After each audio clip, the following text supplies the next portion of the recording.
Recorded live from the mats of Radical MMA in New York City, the Martial Culture Podcast. Your source for in-depth combat sports and martial arts insights with Coach Rene Dreyfus and Matt Peters. Ring the bell and let's get it on.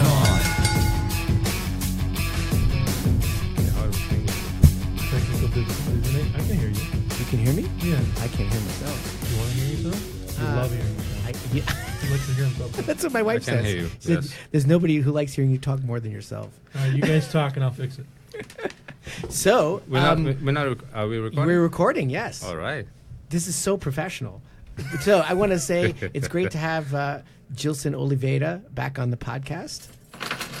Well, thank you. No, I'm pleased to be here again. Yes, And wonderful to have you. We're going to talk some drama. Old school. Yeah, not drama, but it's like as part of the history, because the thing with the history is that there are people that they never had a voice. Right. The person who controls the PR controls the message. People who put the information first, like they control the frame of the narrative, and then for those who are, a little knowledgeable in terms of psychology and linguistics, know how it works. And so today I'm here. Something that I do very often to my friend Rene is that I translate videos that are spoken in Portuguese, right, by people from the Muay Thai Luta Livre community back in the 80s and 90s, just talking about things that happened at that time that I lived, by the way. So I'm talking about out of experience, not that you witnessed. Yeah, not because I watched a YouTube video. Yeah, because I lived it.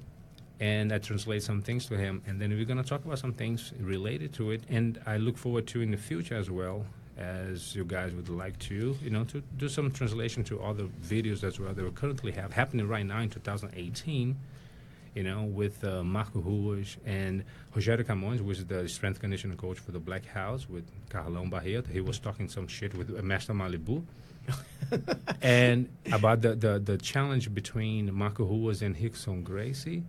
And he was talking some things about something with Master Malibu, and took a week or two, and Mark Ruha jumped right into the YouTube, say, "Look, stop talking shit, because that's not what happened," and blah blah blah. So it's it's 2018, and everybody's still living the 80s and 90s with the conversation. I'll tell you, we had a weekend of amazing fights, and we had legends, and we love to create legends. We were talking about on one podcast that we love to create legends, but legends fall, and sometimes the way we build people up is not always, maybe it's a little too much. And just going back to the last UFC, and the one before it, well, first we saw Shogun get destroyed by Smith. That's a legend falling. And of course, not saying he wasn't good in the beginning, but then you'll see Demetrius Johnson, who fought violently, he fought his heart out, but, it's a changing of the guard, and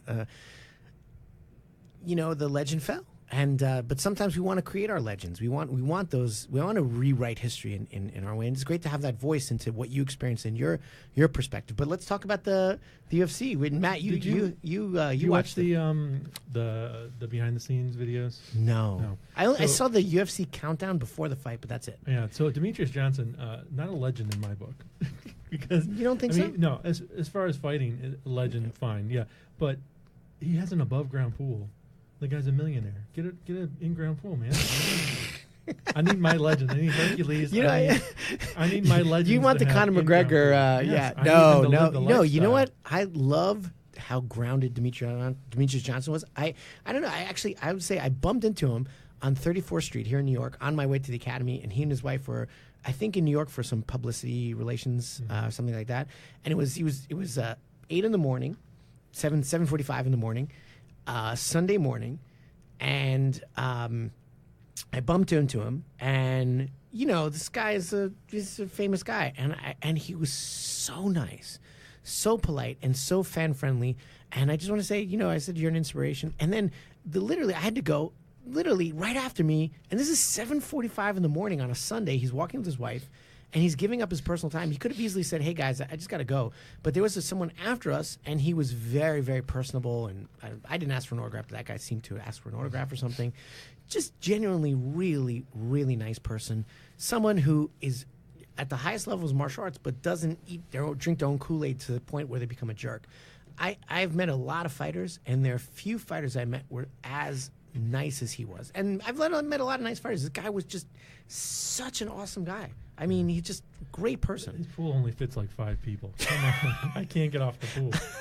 I need him to invest in his family. But he has kids, so the kids, they probably think it's gigantic, you No, know? it's Also, He's Matt, a tiny guy. also, legitimately, he is not being paid Conor McGregor money. And he's, No. you know, that's He so did like, make, hey. like $300,000 on this fight, though. That With, well, compared that to 100, well, one point yeah, something obviously, million. yeah, but Like, look, he lives it's in the middle of smart. nowhere. It's very smart to let's not go like you remember MC Hammer, the guy. The guy's like a millionaire, tons of money, and then he winds up bankrupt. Like obviously, Demetrius Johnson's doing something smart. He's financial planning, and for all those guys fighting out there, this is what I tell all my fighters. MC Hammer, that's his example. No, but remember, the guy had so much money. MC Hammer, he was employing 200 people, Yeah. families and friends, and all was the crazy. ghetto. Yeah. It was like, no, put him in the payroll.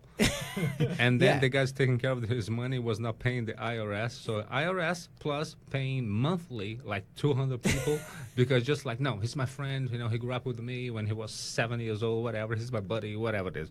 And of course, bankruptcy is just a no, matter but of time. you know, I bring up MC Hammer, but it's so common in the fight world to be left with nothing. The thing I recommend fighters to do absolutely is have a really good accountant who manages your money. And so when you retire, you have a good nest egg to live off. And I hate Conor McGregor, but Conor McGregor's coach, let me repeat that. I don't think I ever say that enough on this podcast. You also hate Damian Maia. I don't hate Damian Maia. That is not true. I love Damian Maia. I just think he has a terrible shot. Don't get me in trouble. No, but hate is a very strong but word, right? When you John say, Kavanaugh. I don't Kavanaugh, like the guy. I don't like John Jones. I don't hate him. Yeah, he's no, an asshole. I don't that's like him. right. But I don't hate Okay, the guy. well, I don't anyway. know him. He's Anyway. in therapy. He's okay. Yeah. They need therapy We're getting off track. Yeah, but John Kavanaugh. and rehab. Yeah, John Kavanaugh said something very smart. He's like, the name of the game of the fight game is when you retire, how much of a nest egg you have for the rest of your life, and you only have this certain amount of fights in you.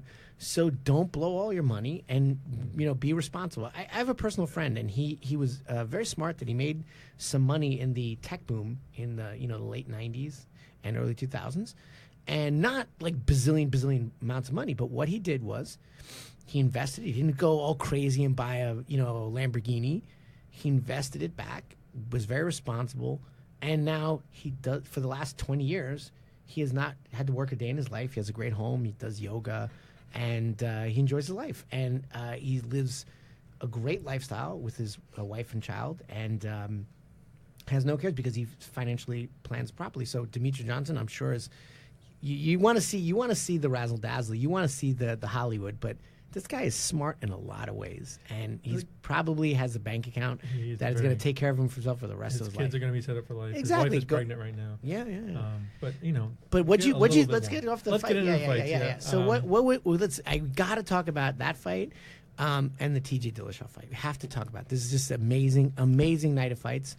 And what was your take? And then we'll go around and let's start with the DJ and Cejudo fight. And on this podcast many times I've said how much I absolutely respect Cejudo. And if you can go back and said, this guy will be back stronger, his work ethic, his ability to absorb technique and take his training seriously and to grow. And I just saw a picture that was posted, 2008 Olympic gold medalist, 2018 UFC world champion.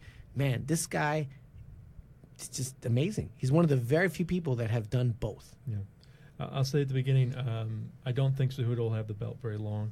I think he'll maybe defend it maybe once or twice, but I don't think he'll keep it very long, especially not as long as Demetrius Johnson kept it for, 12, 13 defenses? Yeah. That's a lot of title defenses. I think the difference in the fight was being able to take him down. Nobody's really taken Demetrius Johnson down and then worked him on the ground absolutely. as smartly as Cejudo did. I'm very happy to see Cejudo did a great job, came back from his camp and really learned a lot over the last evolution. Camp. And it was a great fight. I think he definitely his won. coach wins on the most fashionable MMA coach I've ever seen. Did you see he those has glasses? Yeah, this little mohawk. Too. Yeah. I think he moonlights as a fashion designer and a boxing coach. In-ground pool. Gilson, what was your take on the DJ and Cejudo fight? I said it before, because we were watching the fight together. Cejudo was, I called him menudo. You know? Menudo. Menudo. And he was prepared, you know. So I understand where Matt's coming from when saying that, you know, maybe he would want to be able to hold for maybe 1 or 2 title defenses. Okay, I get that. Only that he proved that he was able to be open to improve and work on things that he needed to fight someone as the Mighty Mouse. Yeah. All right? So it's like he's not an easy guy to fight somebody who defended his title for 10, 12 times. And he's just very talented guy and very present, very aware of the moment, because people have such a quick responses are people who are present to what is happening at the time. So he's very aware of what is happening, and he's very quick in responding to the attacks and etc. So Cejudo was focused on, of course, see, okay, so where did I fail, and how can I better strategically prepare myself to the next fight? Yeah. And he did it. Amazing. Yeah. So the thing is, things that we need to sometimes take into consideration is that there is a place where we go and we reach a peak. And from that point forward, there is a decline. So one thing to consider is that has maybe... Do you mean athletic peak or mental? Athletic peak, right? Because mentally, and as you guys, some of you know, is I work with fighters. I trained fighters for 22 years, and especially in the strength conditioning arena, and all the psychology going behind it at the time of the fight. And so psychology can change right away, okay? There are some techniques that we can use that people can change and get better and just be present and fight better, okay? Now, I'm talking about a peak, about conditioning into also age, you know, and the different stage of their lives where the priority changes, you know. So my question is, has Mighty Mouse reached the peak, his peak? And from this point forward, he wouldn't be able to bounce back from this particular defeat, not because he is not mentally strong, but because physically speaking, Cejudo has kind of figured him out in a way and preparing himself in a way that's it. You mind if I interrupt? No, sir. The interesting thing is, Mighty Mouse's training regime is very light. So he trains one day on, then he trains twice another day, and then he takes another day off. So he trains once on one day, then he trains twice on another day, and then he takes another day off. So that's a very light training regime for most pros. And I think he came off of an injury, a 10-month layoff, and that issue of his peak. And also, it's not about age or just physical peak as you get older. It's also about damage and time in the sport. He's been fighting MMA a long time, and there's some damage associated with it, which Cejudo doesn't have because he hasn't fought that long. Wrestling is a tough sport, and there's damages, but there's not a lot of brain trauma. I mean, there's, of course, some in any sport, but it's not the same when you're going in camps every day and day out and putting the training on and absorbing that damage. That's an issue. But I'd like to talk about exactly what I saw was technically my breakdown. And you said, Matt, something very interesting. You said it was the takedowns. And I agree with you. Absolutely, you had an Olympic-level takedown artist putting his game on and an Olympic-level pinner putting his game on, Demetrius Johnson. Jimmy's like, man, I haven't felt this before. And he said after the interview, I didn't see so much, but he's like, man, this guy felt so heavy and so much stronger. And that's not weight. That's technique. Obviously, wrestlers have a great idea of weight cutting, things like that. But and Cejudo is a little bit of a bigger fighter. But what you're dealing with physicality and a guy who won gold medal in the Olympics, like Daniel Cormier, same thing. You're dealing with a guy who, remember Daniel Cormier picking up the War Master, Josh Barnett, and twirling him around his head and throwing him on the ground. Only Olympic level guys can do that. That's so you're dealing with a guy like that. But also, what he did, and I think this is key to a lot of the fights we've seen today, is the transitional element of MMA. is that Cejudo was great off of the transition in between wrestling and striking. And the same thing when we go to the Cody and TJ fight is what happens is that every single time that Cejudo missed a takedown, when they disengaged, he was the first to punch. And this is why Mighty Mouse's corner, the whole time, I caught it, Matt Hume was saying, hit him on the break, hit him on the break, hit him on the break. Cejudo was always first. Cejudo was always first, and they were talking about how they were going to use the wrestling the same way Daniel Cormier did against Stipe, how you use the wrestling and the defense of the takedown makes you drop your hand and you're open for the hook or the uppercut or whatever. And I mean, every single time that I saw it, not every time, but the ones that I saw, because obviously I wasn't looking at the fight every single moment, but I saw at least 7 times during the fight where when the takedown wasn't there, Cejudo was just trashing him with that, like as Demetrius Johnson was defending the takedown, because the takedown threat was so strong. He'd break and he'd beat him to the punch. And that's why Matt Hume was saying in the corner, dude, you got to hit him on the break. And he was not able to do that. And that is that transitional MMA element that I love. I absolutely love it. And it's something that, you know, we've always worked at Radical, but we're going to work even more, is hitting on the break, hitting on the break, hitting on the break. Whether it's you shoot and you hit the guy on the break, or, which was what Cejudo was doing, or what happened in the TJ fight, was, and this was the turning point, and you I think you said you saw an interview on this. I did not see it, but where Cody shot in, there was a break, and then TJ just cracked him so hard, and then that was the beginning of the end.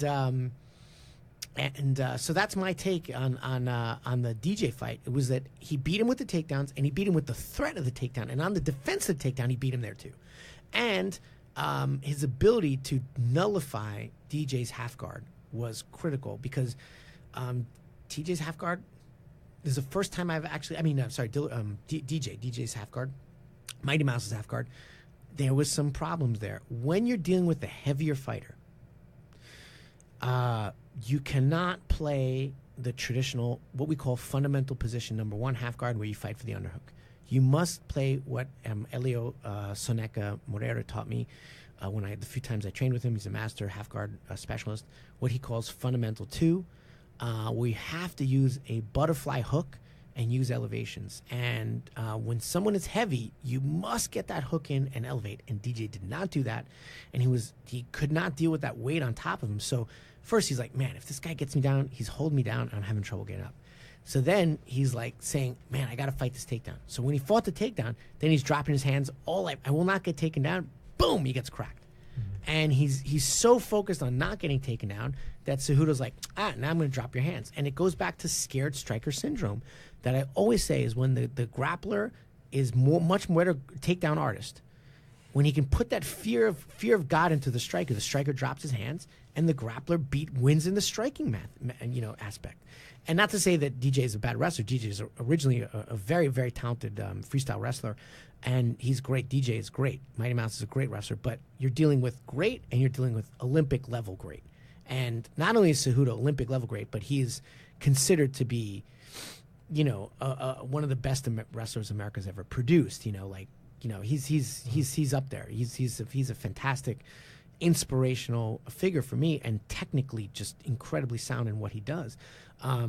So that was my take on that fight, and it was really about grappling in an MMA context, and it was just, that was the key. And then let's turn it to the TJ and Cody fight, and it was the same thing. As I said, the turning point of the fight, Cody shoots in for the double.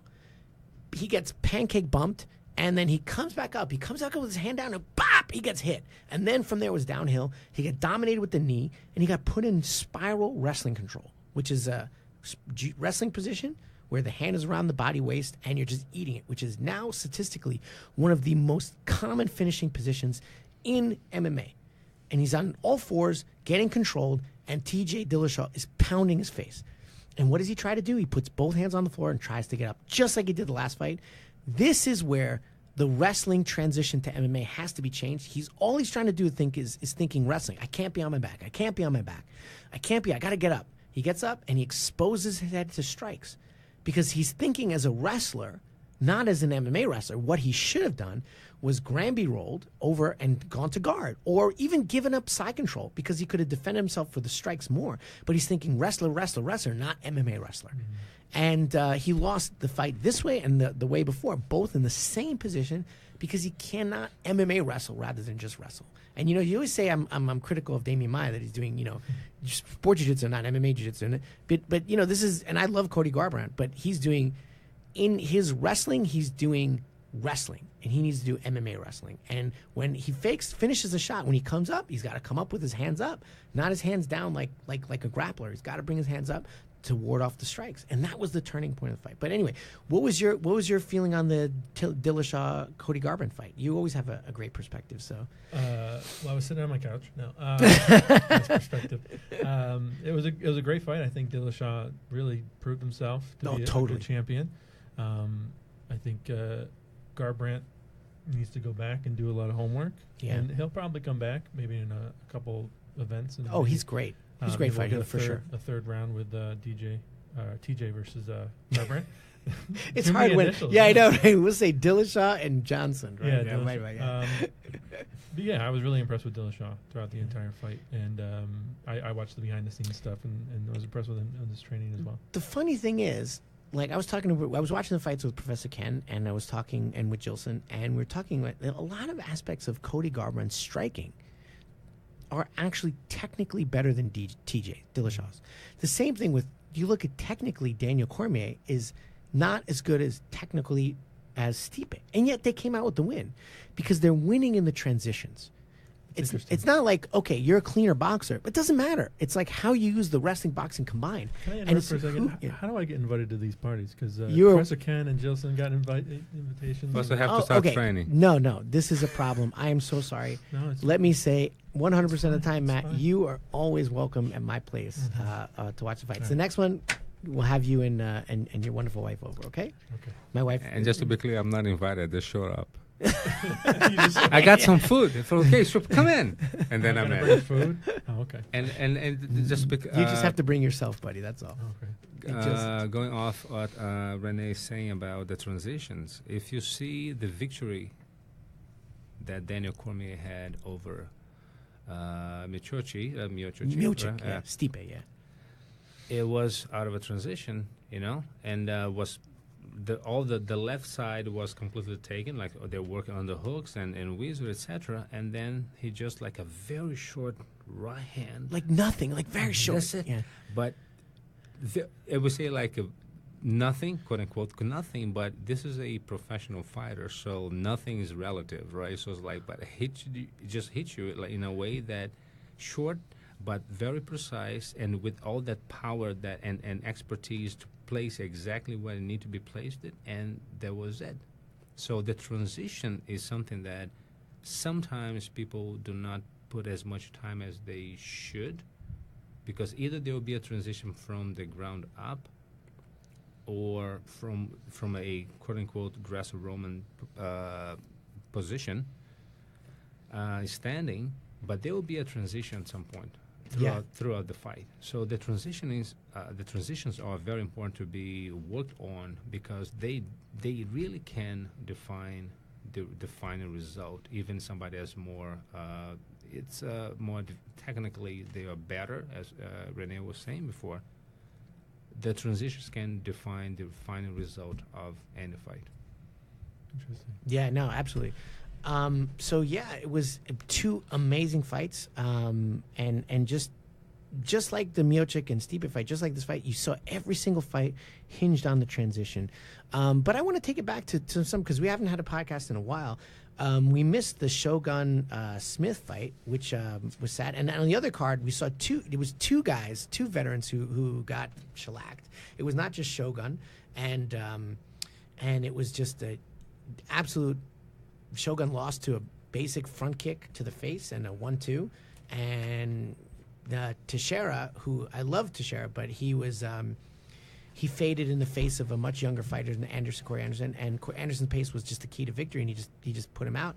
But you see two guys who represent the history of not just, when you think of Brazil, we think of Brazilian Jiu-Jitsu, but Brazil is a home to many martial arts. Actually, my first Brazilian martial artist I ever met was a Taekwondo champion. He went to the Olympics, Jungwoo Park, and he was Brazilian, but Brazilian-Korean, and he represented Brazil in the Olympics for Taekwondo. And Brazil has always had, whether it's capoeira, Taekwondo, Brazilian Jiu-Jitsu, or kickboxing, Muay Thai, great striking heritage. And Professor Gilson represents that lineage. And unfortunately, Master Naja just passed away. When did he pass away? July 12th. July 12th. So he was the person you said who every single person who trains Muay Thai can trace their lineage back in Brazil to him, correct? Yes, that's correct. Do you mind telling us a little bit about him? And then also, Gilson has some great perspective on the battles that were in Rio in the 80s. Yeah, well, for that, we're going to need like a few episodes. Well, we all the time you need. Because we had so many battles, if you will. You have Jiu-Jitsu against Muay Thai in 1984. You have Jiu-Jitsu against Luta Livre in 1997. And was still very controversial because, you guys know that they turned down the light. And you said in 1982, you were at Professor Naja's Academy and Holmes Gracie invaded the Academy. That's correct. Can you just first tell us about Professor Naja and then tell us about that invasion and what it was like to be on the other side? A lot of times as Brazilian Jiu-Jitsu practitioners, and I'm an MMA practitioner, but one of the styles I do take a lot of pride in doing is Brazilian Jiu-Jitsu because I do love it. But we always tend to see... That. Yeah. Because we listen to it every day. We know that. I also take pride in my judo and my karate, but we a lot of times we're on the other side of the invasion story, and it's great to hear the other perspective when the Brazilian Jiu-Jitsu guys showed up at your place, and you got to tell the story. But tell us about Professor Naja and your experience, and then that invasion too. Okay, so I will start with Professor Grandmaster. If Grandmaster, you will. I'm sorry. It's sometimes we call Master Grandmaster. Is a professor like most of the Luta Livre guys. If you see, like even in YouTube videos, you're gonna watch like Hugo Duarte, Eugenio Tadeu. They call Hélio Gracie professor. It's just a very common way for us. Like Professor Hélio Gracie, it's just like very common. So the Master, Grandmaster, it's something of your choice. Not mean disrespect. It's just just used to in a way. So first, I want to honor Nélio Naja because Nélio Naja was the person who brought Muay Thai to Brazil in the late 70s. So we're talking about like 77, 78, 79. So that's when really he brought Muay Thai to Brazil. Okay, and at that time, as it's known for by many people, in Brazil, we had no idea what Muay Thai was. And at that time, we had Jiu-Jitsu, which was the dominant martial arts at the time. And we had very good fighters in other disciplines, especially Taekwondo. And I guess capoeira too, of course, right? Capoeira has always been present, right? Because it's part of a heritage from from the African. Right. But right? I mean, almost every Brazilian I've ever met has practiced capoeira too. But it's not. Yeah, but when you talk about capoeira, you talk about something that is practiced, not necessarily people are fighting. Oh, right. Yeah, I see what you're saying. You don't say capoeirista. Yeah. Someone who practices capoeira in MMA vale tudo. Yeah, right. Yeah, just you do it for fun, right? Yeah, right, it's something that people practice. Is an excellent martial art form, and it also can be very can be taken as a fitness type of approach, especially for women. It's wonderful. It's like I think that women especially, they would have a lot of fun with practicing capoeira. So in the late 90s, Nélio Naja brought Muay Thai to Brazil. And what happened from this point forward was that you can find different things in the internet, and that's the thing. That back in the day, we're talking about in the 80s, there is no internet. So you know what somebody told you, and based on the level of authority of whoever's talking to you, you're going to believe whatever was said. And especially if you were part of a tribe, so you're going to just raise your flag and yes, I'm this, I'm that, based on that. But there is no fact-checking. Also, for the people who don't know, that in the Brazilian Jiu-Jitsu or the Vale Tudo world in the 80s and 90s, it was all about your tribe. and there was a tremendous rivalries that ended up in many ways very dirty. And I touched the end of that in my martial art career, where you could see even today there was some level of like, I belong to this team and this is my team, and if you're not on this team, you're a crunch and traitor. Crunch, yeah, traitor.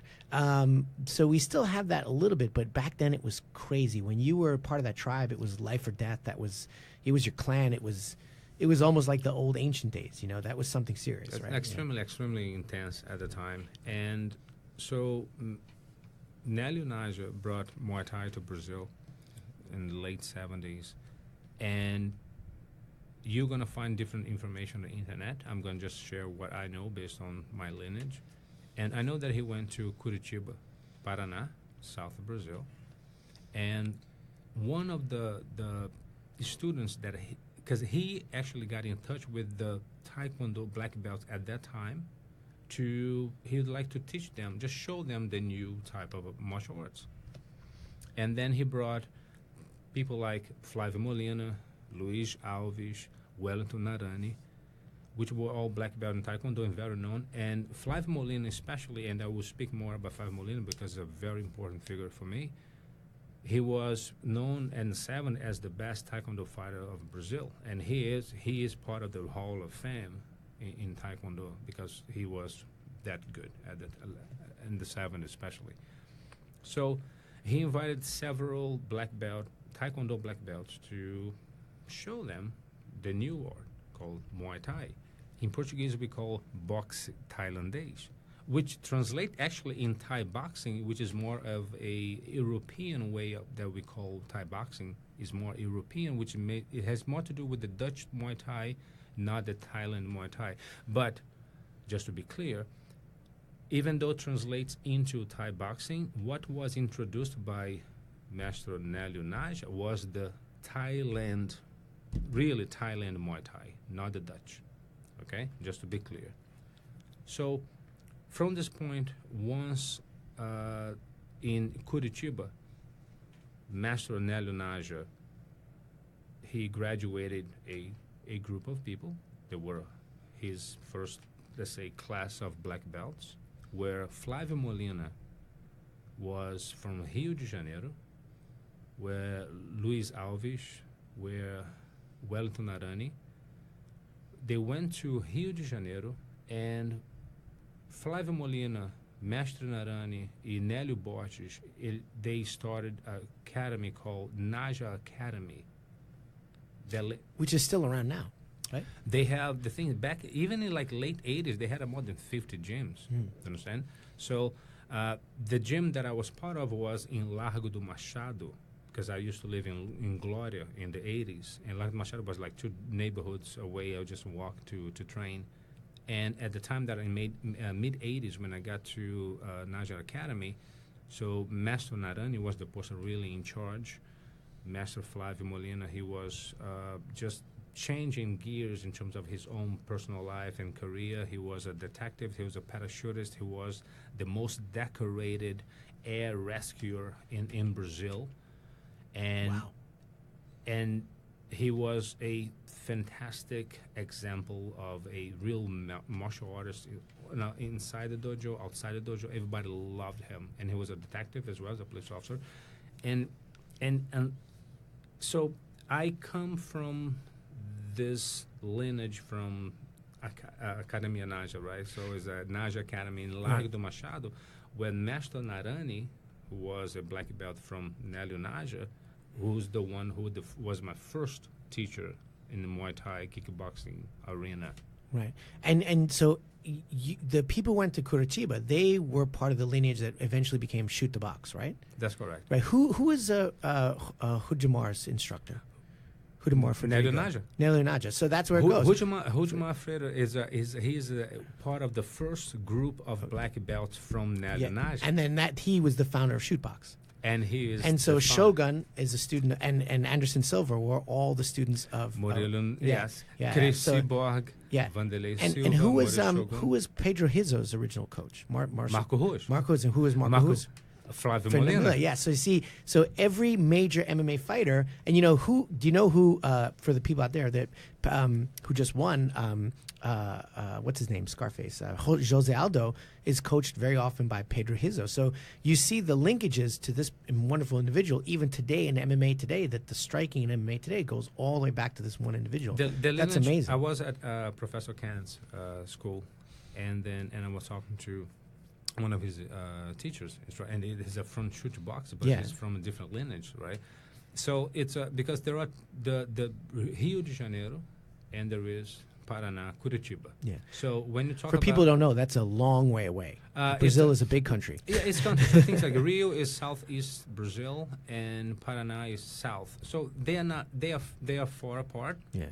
Not as far, but far enough so they can just be themselves and have Yeah, their own. yeah. They do have their own cultures.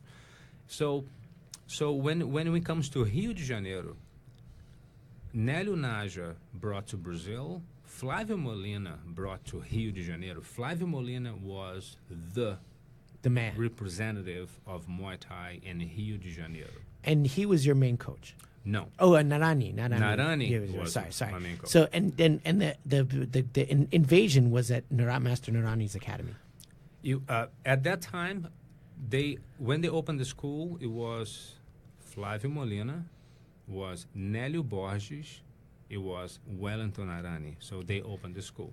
Right. In 1982, so what happened was... Yeah. Let's hear it. Yeah. So you went to Brazil, so you know Petrópolis. Yeah. Right? So there is a place called Teresópolis. Yeah, about an hour away from Brazil. Yeah, Not from quite. Brazil, yeah. from I mean, Rio. from Rio. From about an hour north Yeah. of Rio. So there the was suburbs. Yeah, there was an not so.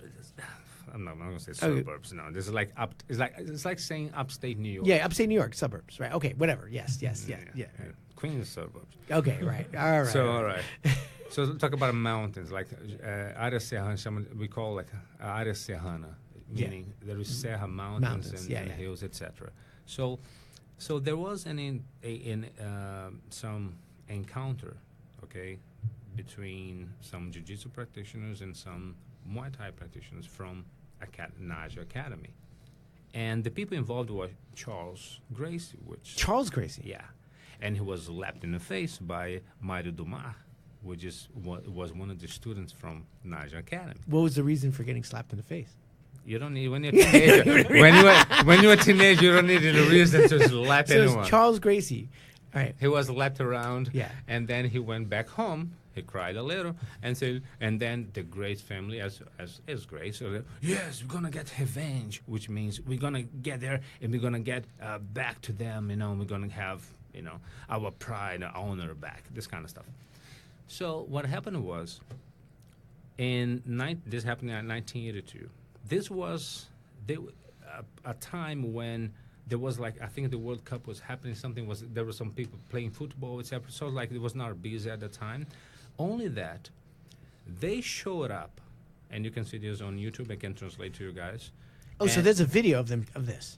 there is no video of the invading. Oh, but, okay. But you have Dumas, you have Eduardo Chappelle, you have Robson Gracie, Renzo's father, talking about the incident. Oh, really? Okay. So what I'm telling you is not only what I know, is what they are telling in the video. So Right. I'm telling the truth. That's what they are saying in the video. I'm here to translate, especially to translate what they are saying, because there, as I said before in the beginning of the conversation today, the podcast was, there are voices that they have never been heard, because especially the Grace family, they have a lot of influence here in the United States, and they have videos out and they speak English, blah, blah, blah. And the guys from Muay Thai, Luta Livre in Brazil, they don't have the same level of fluency, and the video, whatever they say, even today, 2018, people in the United States, they have no idea. They still keep listening to whatever the Grace's family is saying and whatever's happening. So as I said before, it has nothing to do with the Grace. For me, from my perspective, it's not Grace or Luta Livre or Muay Thai, no. I'm just translating and giving voice to those people that I know who don't have a voice. They don't have a voice. So yeah, okay, let's hear it. So what happened at the time? So what happened was, because of this incident, they decided to invade Naja Academy in Largo do Machado, which was my school, but I wasn't part of the school at the time. This 82. I was part until the 85, 86. That's when I got there. So I'm telling you, I'm translating what they're saying and how much was passed down to me as I was at the school training, right? And so what happened is, as it was very common to Grace family to do, it just they put a lot of pressure on you, right? So just like 20, 30 people just at once.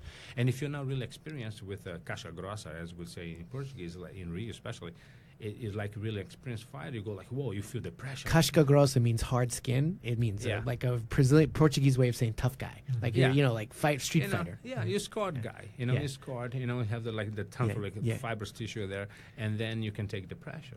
And then they went to Niger Academy.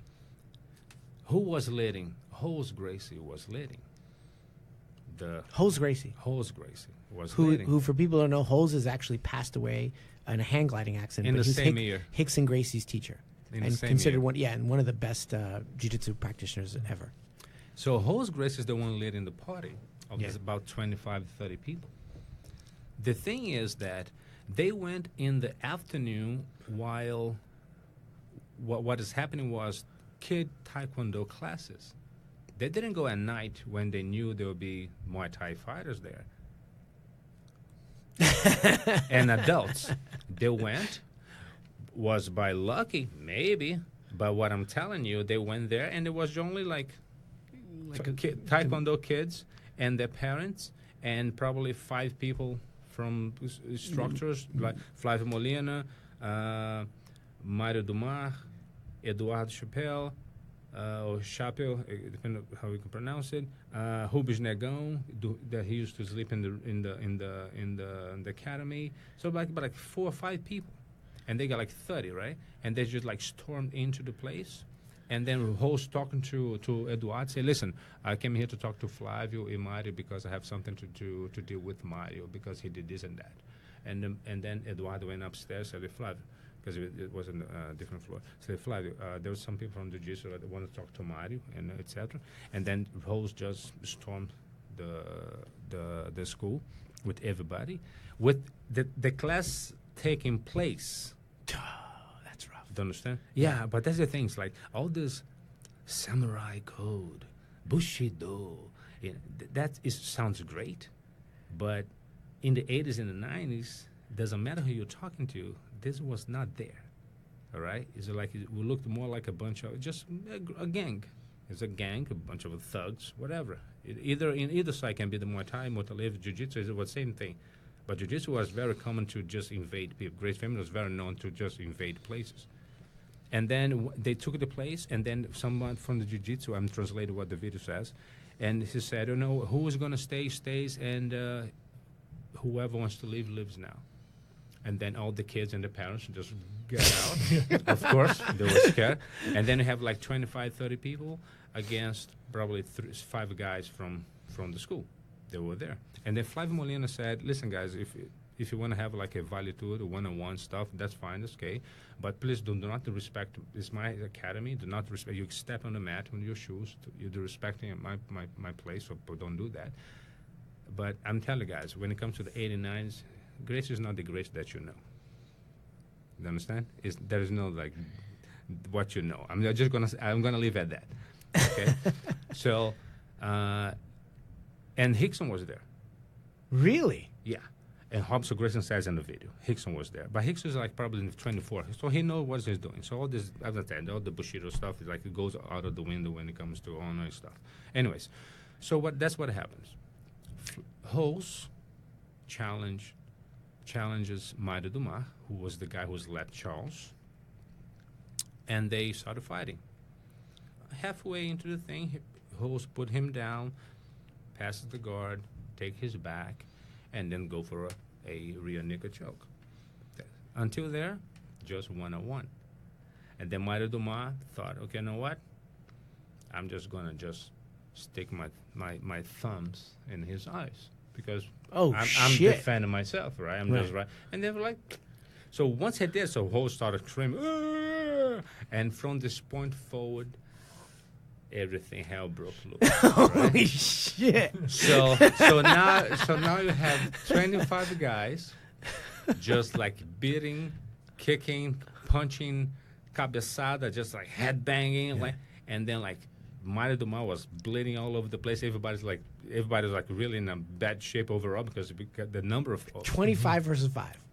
Yes. So Flavio Molina stepped back, and I'm translating what Eduardo Chapi says.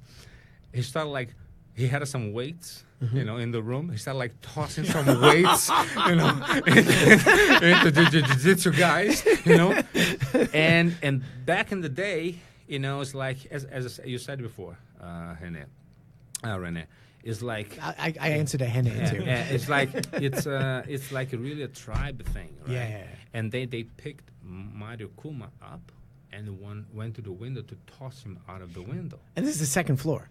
Yeah, so it's not joke stuff. It's like serious stuff. When they got and Flavio Molina is tossing just weights, and then it's like very interesting. So they were going to throw him out of the second floor window. A gente fala botar o defunto, né? Defunto is dead body, right? So and he was a dead body. He was defunct. So like they tossed this motherfucker out, So by the time they got to the window, there were at that time 2 police cars downstairs because probably the parents called. Yeah, so this shit is happening, right? Yeah. And then But the Brazilian police isn't exactly like police either. They are police, and if you're there, you're going to be arrested and beat. They're going to beat the shit out of you for saying this. if I translate to them what you just said. So, but if you have some money on you, I can help you. But if you don't have money on you, I can't do anything. I don't know him. I don't speak English. What are you talking? I'm Brazilian, so I can help you. That's my experience with the police in Rio. Anyway, listen. Yeah, it is what it is. Right. So once they saw the cars, they dropped Mario Kumar out the window, or they dropped. No. They dropped in the dojo, and they bolted. dashed both out of there. So from that point, so Flavio Molina picked Mario Kumar and levou para o Miguel Couto. Miguel Couto is a hospital, very known hospital in Rio de Janeiro, so took him to the hospital because everybody was like just bleeding. So Eduardo Chapi and another dude walked around the block, and they found some slow jiu-jitsu guys still walking around. And they found that chubby guy. That's Eduardo saying, like, then we found like this low chubby guy from the jiu-jitsu, and we just beat the shit out of him. It's like somebody has to pay for this, right? And this has like they just like beat the shit out of the chubby slow dude, and then it was like just watched their soul for a little while, and that was in 1982 when the Grace family, the jiu-jitsu guys, the Grace family invaded my school, was Naj Academy in Largo do Machado in 1982. And unfortunately, in 1982 was also the year that host Grace passed. Right. But that was the start of the rivalry between Muay Thai and Jiu-Jitsu, and it continued from that point on? The thing is, the thing is like this, that's one thing. So at this point, the guys from our school, they wanted to go and invade Grace's school. Right. Flavio Molina was a wonderful dude, wonderful guy, and he said, no, we're not going to do this. Just let it go. It is what it is, and move forward. Only that, as you guys know, in 1984, there was Jiu-Jitsu against Muay Thai. That's right. Yeah. Right? Tell us about that. Yeah, so, oh man, there's so many things to talk about that.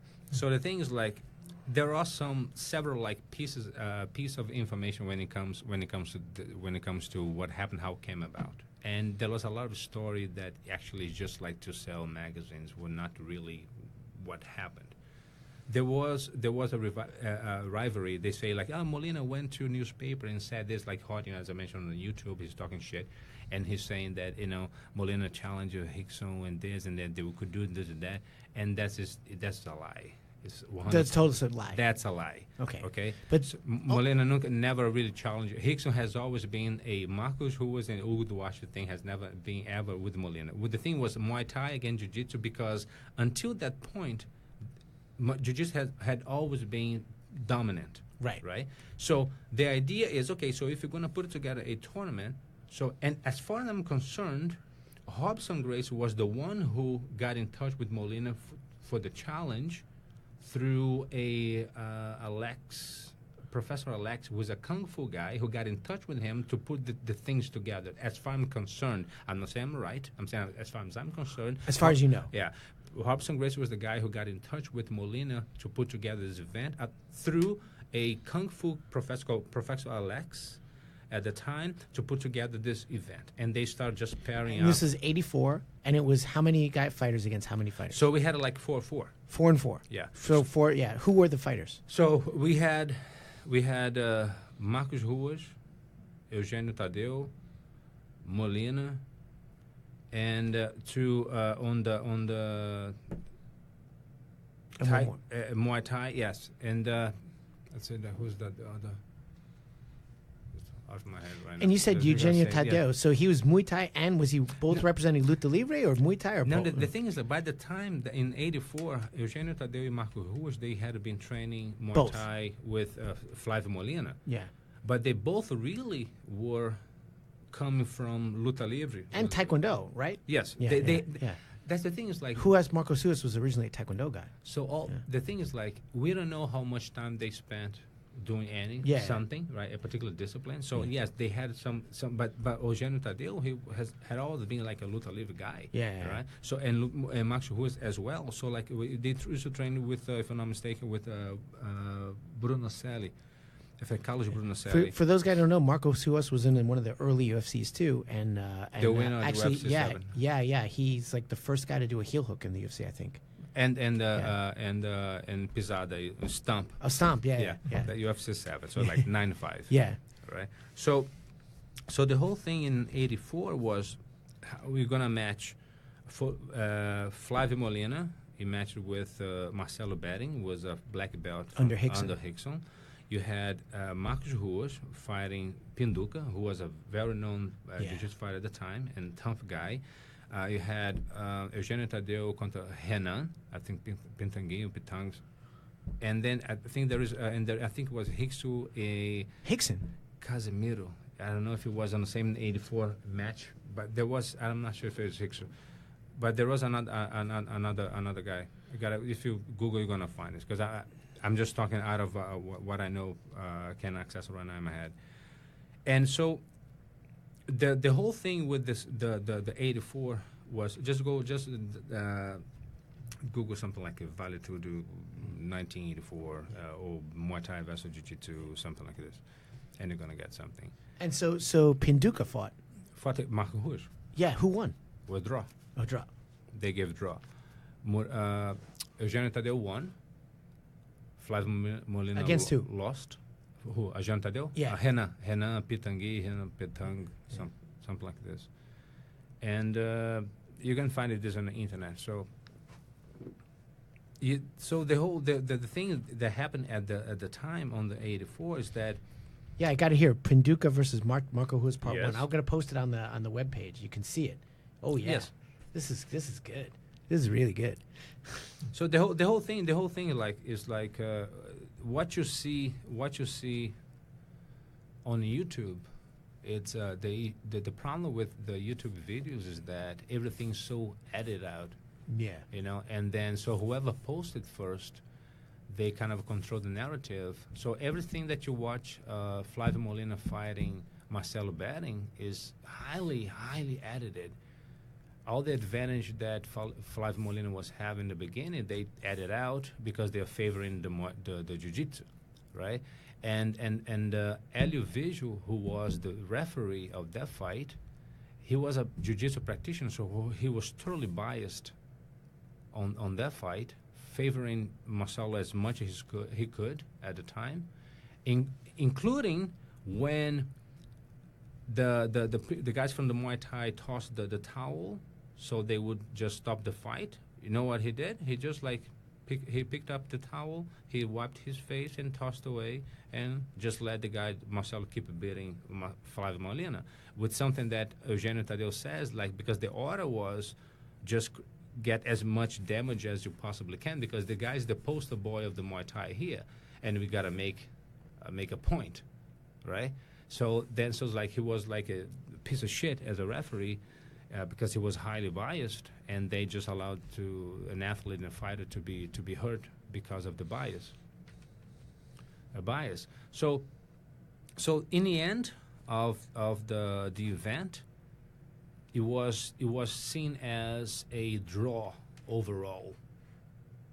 Yeah, you're right. Fernando Pinduka and Henan Pitangui. Yes, Pitangui. Yeah.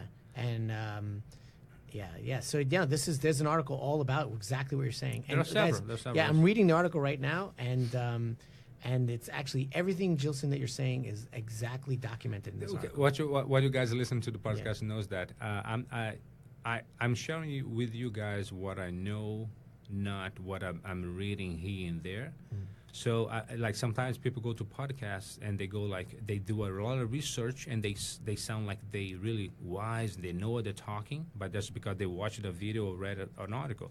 I'm just talking out of my head based on what I know, my knowledge and my experience of what happened. Okay, so if there is a lack of information here and there, it's just because just off the bat, based on the topics that we're talking.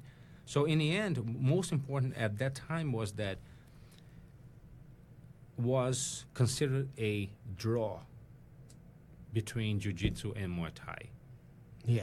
And that was very, very, very important because Jiu-Jitsu had been around, talk about the 50s, right, with the Grandmaster Helio Gracie already showing Jiu-Jitsu. People had knowledge of Jiu-Jitsu for 30 years.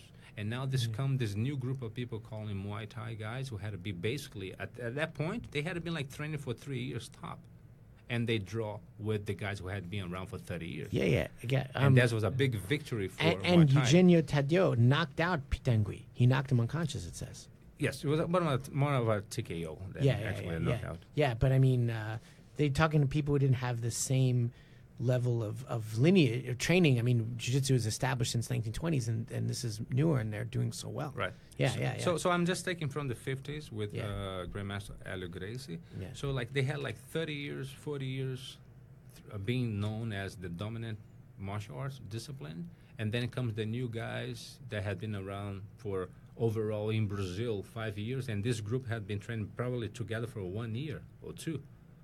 That actually Marcos Ruas and Eugenio Taddeo was training with Master Fábio Molina, and then they draw. Yeah. Do you understand? Yeah. So it was like a big victory, and then you can see this Eugenio Taddeo talking on the video saying like this was like a tipping point or pivotal, if you will, point in martial arts in Brazil, because from this tournament in 1984, people started considering that there were different disciplines in Rio de Janeiro, especially besides Brazilian Jiu-Jitsu. And it's kind of like interesting because it's exactly what happened in the UFC, in the history of the UFC. It's like first the Jiu-Jitsu guys came in and beat the snot out of everybody. Then the wrestlers came in and said, your takedowns suck. So we're going to stop your takedowns and punch you in the face, or put you on your back and nullify your guard and punch you in the face, and either do a Chuck Liddell or Tito Ortiz. And then you started having all the other people coming into today. So yes, nobody's saying that Brazilian Jiu-Jitsu is a bad art, but it's saying that to say that one art is the absolute best is bullshit. And I totally believe that. And I love Brazilian Jiu-Jitsu, but to say that Brazilian Jiu-Jitsu is the only art you ever need, and that's it, and it's the number one art, blah, blah, blah, is stupid. And you can see that if you are a one-dimensional fighter, eventually people with other dimensions will have an advantage over you. It's not common sense. It's like it doesn't matter if it's 1984 Brazil or modern, MMA today. It's the person who's more dimensional and understands that the higher level of evolution is going to win. It's something that I mentioned before, that there was a video with Malibu, right? The master of Malibu. Yeah. Get on with the way you disagree with the bullshit. I want to hear that. So this is a video that came out a few weeks ago, right? No, a few months ago. A few months ago, okay. Yes. So I'm not going to, okay, before I get into this, I don't want to explain. And you got to give it to me so I can post it. And then with translation. Listen, we guys have like an hour by now with the podcast. So what I'm going to say, what I'm going to, keep it short.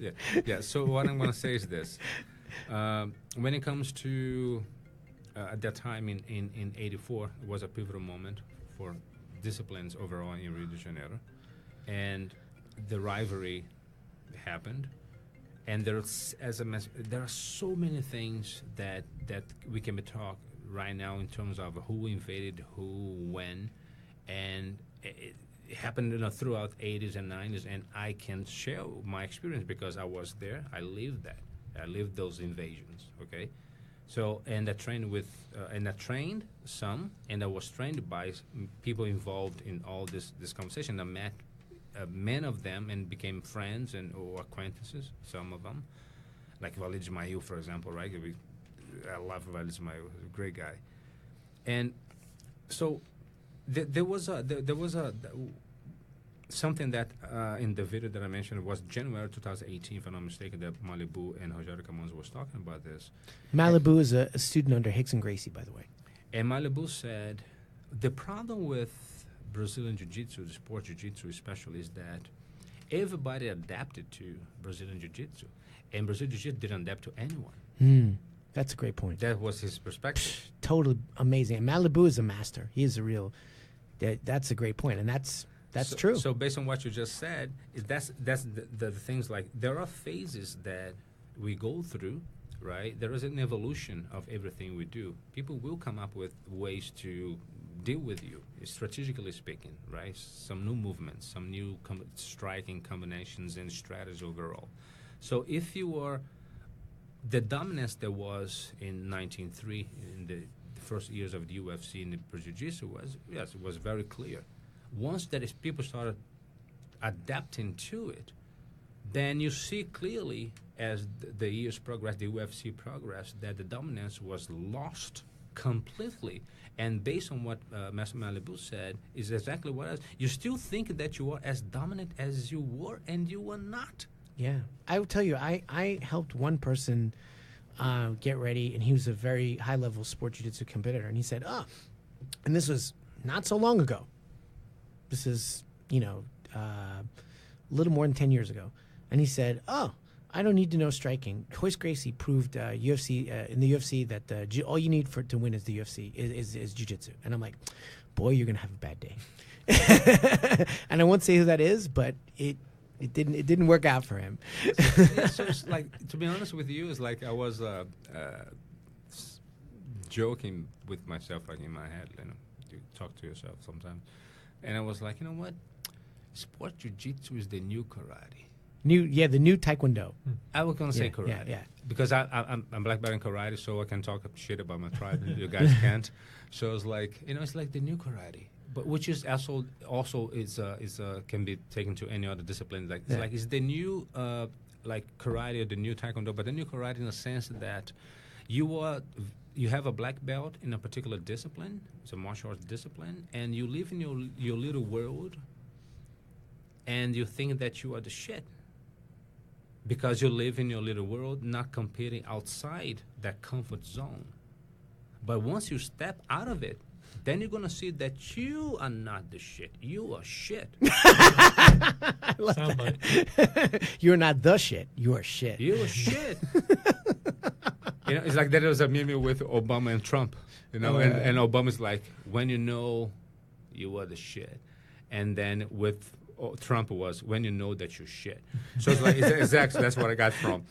Right. But what the things like they have like this gold sachet, sifu, kung fu, swam golden thing, and they never compete. Aikido guys don't compete.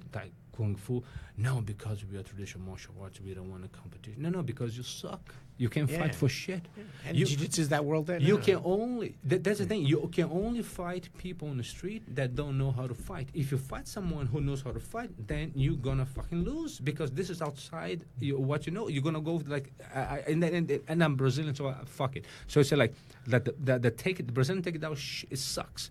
The Baianada, it worked in fucking 1950s. But you're gonna still see guys default, like they default to the fucking bayonet. They look like a zombies, like with both arms stretched out, like with the head down, trying to grab somebody's legs, like the most ridiculous This is where thing. this is where we go and talk about Damian Maya. Bayonet is a bad takedown.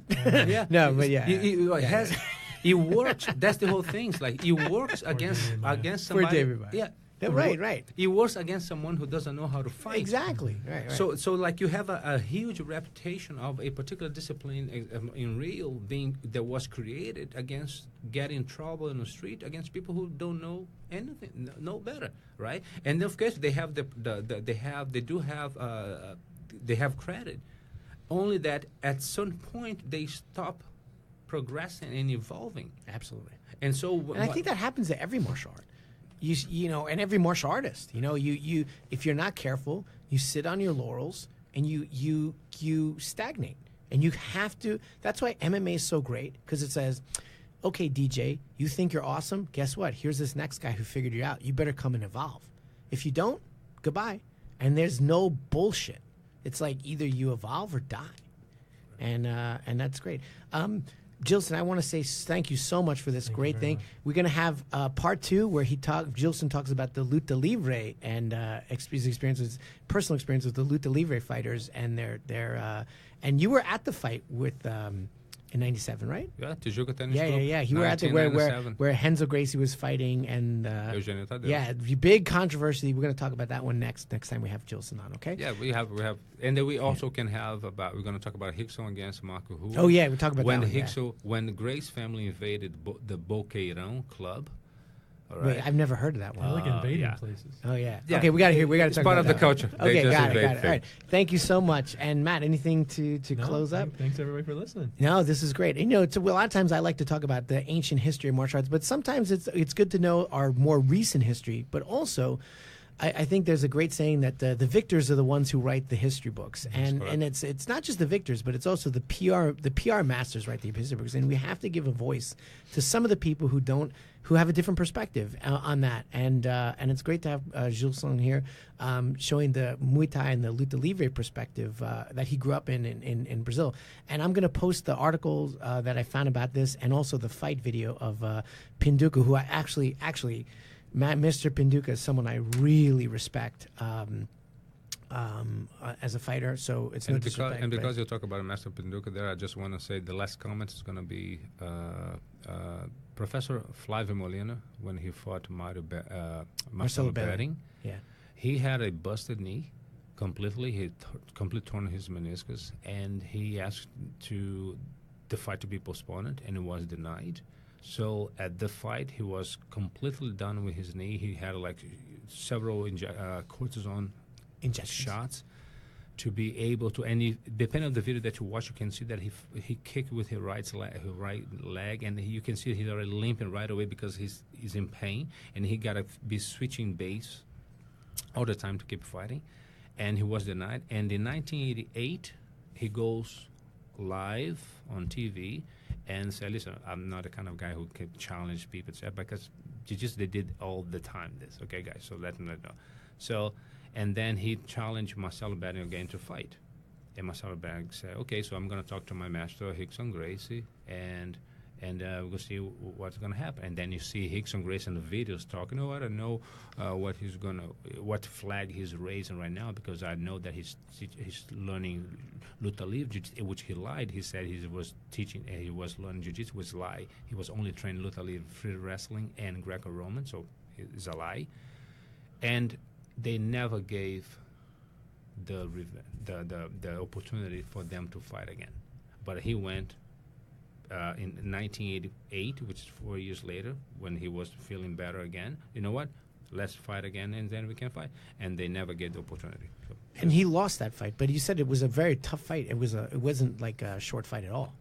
it wasn't a matter of short. Like there is was a really rough fight. This is in YouTube, right? Yeah. So there is a standing. Marcelo doesn't have, of course, an advantage. So Flávio Molina has an advantage, and you see Silvio Bering, his brother, which is Marcelo brothers, saying like, you know what, Marcelo was talking about, like, one of the kicks that Flávio Molina gave him. So like, well, thanks God that he didn't kick me again, because like they hurt so much and he was limping for a week. That's what his brother's saying, all right? So he fought because he's a warrior. He was not in a place. His doctor denied him the right to fight. Said, listen, don't fight. You're not in a place because he's busted. But he did because he had to go, because it was the warrior that he was. Right.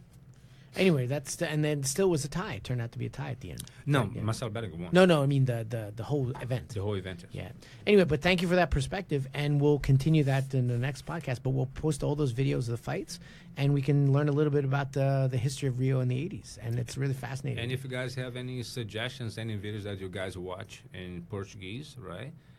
One of people that you like or don't like, and like him to help you guys to understand what is happening in the right context. So just let us know, and I'll do what I can. Thank you. Thank you very much. Thank you very much. Bye.